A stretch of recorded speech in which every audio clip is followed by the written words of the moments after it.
Welcome to our next video. This time we're talking about costs. We're talking about fixed costs, variable costs and total costs.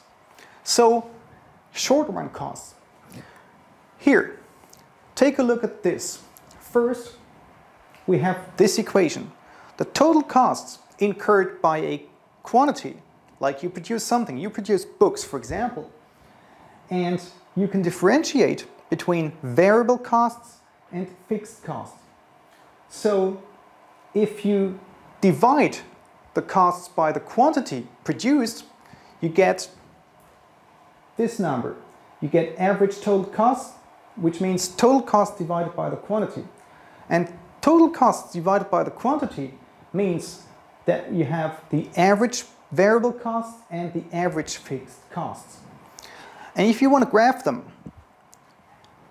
this is how it works. Here, average total costs normally, not always, but normally, we have this. There are also different types that are possible, but for example, if you have this kind of shape for the average total costs with a minimum point here, you have the average total cost, you have the average variable costs. And then you have the marginal cost. What does marginal cost mean?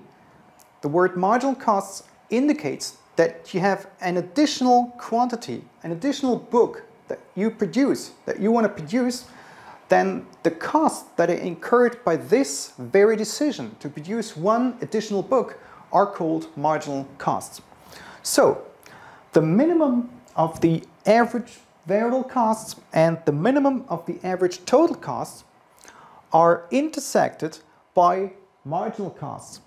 So the minimum of this curve and the minimum of that curve, there are two intersection points, which means the intersection between those curves and the marginal cost curves.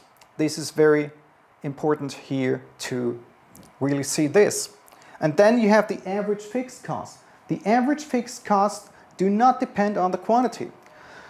If the quantity rises, variable costs, so do variable costs. They rise with a rising quantity.